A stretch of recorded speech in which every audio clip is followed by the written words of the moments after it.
So what happened in Georgia history? You mean Georgia the country? No, I mean the state. Okay, it began a long time. Wait, where are you taking me? To summer special? Wait, but why are many people settling here? There are three reasons. One of the most successful was defense. Another one was economics and philanthropy. Philanthropy bought a time. Many British prisons were overcrowded by people in debt. Oglethorpe spent most of his time in England working with the poor and insisted that the formation of a new colony would allow debt-ridden people a fresh start. His idea was to create a place for safety for the poor and the persecuted Protestants. However, as the trustees started searching for colonists, their plans changed from building a colony of prisoners forming a country of skilled individuals, including tailors, bakers, carpenters, merchants, and farmers.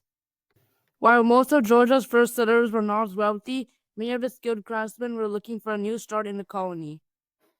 As a new settler, a man can receive 50 acres of land or 50 acres if the colonists paid for their own passage, 1 year's supply of food, and free seed and agriculture. What about economics? We will get to that. In economics, mercantilism was a guiding factor of the establishment of the colony in Georgia. Rice, indigo, wine, and most importantly, silk were the crops that were desired in England. In fact, silk was so important to the trustee that all colonists were required to set aside land on which to grow mulberry trees. Tobacco in other southern colonies was grown by some Georgia colonists, but this crop was not an important crop until the late colonial period and the early statehood period. And finally, the most important successful reason for Georgia's founding was defense. In the 1730s, South Carolina was a profitable British colony that was strengthened by Spanish military outposts in Florida. The Georgia colony was to serve as a military buffer zone between the two.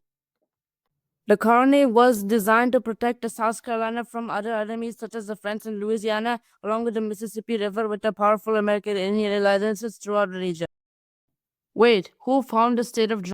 It was James Oglethorpe, aka the first governor in Georgia. He was granted a charter by creating a new colony along with his 20 other trustees. Oglethorpe's role in the creation of Georgia is heightened due to the fact that he was the only trustee to travel in the new colony.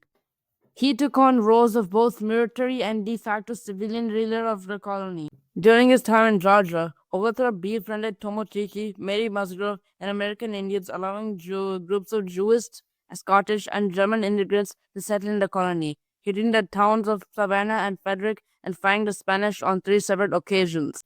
Are there any more people who are part of Georgia in this time period? Tomochichi was the chief of the Yamakra Indians, created this tribe in 1728 with members of the Creek and Yamasee Indians. Tomochichi allowed Oglethorpe to settle on Yamakra Bluff in hopes that the British would survive as allies and trading partners. Oglethorpe and Tomochichi developed a strong and long-lasting friendship by the help of Musgrove. He traveled with Oglethorpe to England and helped establish English-speaking schools for American Indians in Georgia. Mary's fluency in both Creek and English served her well in her role as a trader and businesswoman. She became involved in the affairs of the colony of Georgia after her husband accompanied Oglethorpe on a trip to England. The Musgroves moved their trading post to this area, and Mary continued to manage the successful business after John died in 1735. Musgrove served Oglethorpe's personal entrepreneur from 1733 to 1743. She helped convince the Creek to join the English side when they were about to fight. However, she became thorn in the side of the colony's leadership after the trustee period. Throughout her life, she received land grants from Tomochichi and other Creek chiefs. Musgrove led a group of 200 Creek Indians to Savannah to argue for her land rights.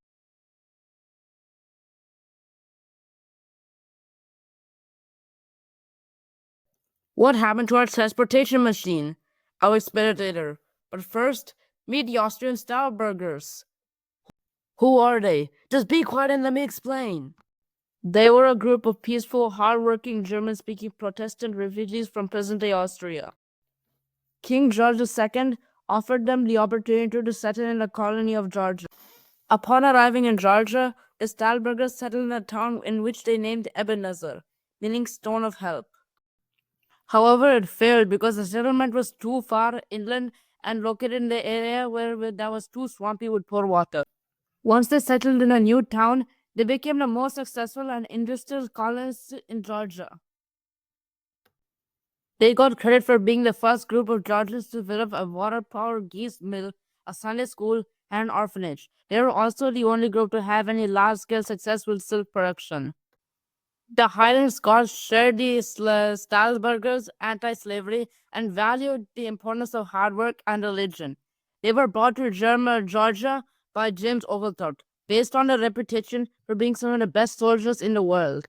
Many of their ancestors played important roles in Georgia's history. Jews first arrived in the Georgia colony 5 months after Oglethorpe landed at Yamakra Bluff. Though originally banned from the colony by the Charter of 1732, Oglethorpe made an exception to the trustees' provisions because one of the 42 Jews was a doctor. 14 of the Jews were offered land by Oglethorpe, and the group remained in the colony. Even though they suffered from language, cultural, and religious differences, the Jews eventually established Congregation Mikhev Israel, which is the oldest Jewish congregation in the South and third oldest in the United States. Why are the malcontents upset? Is it because we disturbed them? The provisions created by the Charter of 1732 eventually caused discontent among the colonists. Dissenters argued that they were not financially obligated to Oglethorpe and the trustees as they had paid their own way to the colony. They were complaining about limitations placed on landowners and a ban on slavery. The ban on rum was lifted in 1742. By 1750, the trustees had passed a law that allowed slavery. In the end, due to the permanent departure of James Oglethorpe in 1743 and the complaints made of malcontents concerning the selling of rum and a desire to institute slavery in Georgia. On to the next topic. The transition between Georgia colony to a rural colony happened by rules concerning the land ownership, the sale of rum, and slavery were relaxed or ended during the twilight. The rules in the rural colony were relaxed. As a royal colony, the government of the colony was returned to the king. Georgia's third and final royal colony governor proved to be the most capable. Sir James Wright was a practicing authority and plantation owner in South Carolina, and Wright served the colony well for 2 decades and tried to guide the new colony to the beginning of the American Revolution. Another way the royal colony was formed is because slavery was desired by many Georgia colonists, as they believed that they would more effectively compete with the other colonies, specifically South Carolina. In 1749, just prior to the royal period, slavery is the reason the colony's economy as an agricultural state began to explode, particularly on rice plantations. Georgia's population grew. By 1742, trustees decided the prohibition against rum no longer needed to be enforced in the Georgia colony. By 1749, the Rum Act was repealed by the Parliament. During the royal period, rum production increased in the colony. Okay, that's enough for today. Give me a chance to talk.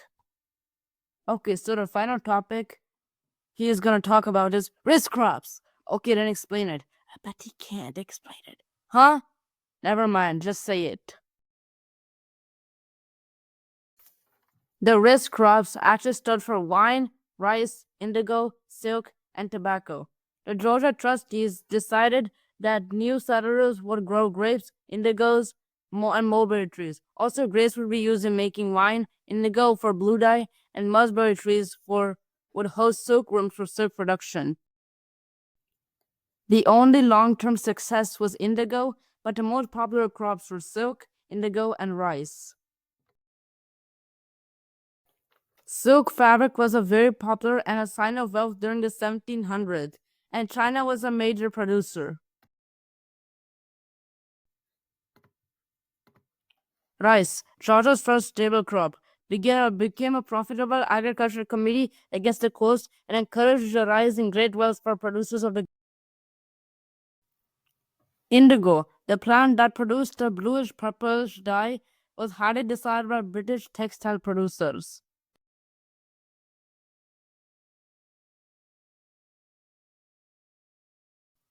Good explanation. Is that it? Yeah, let's go home. Let me fix it. Nah, I will do it.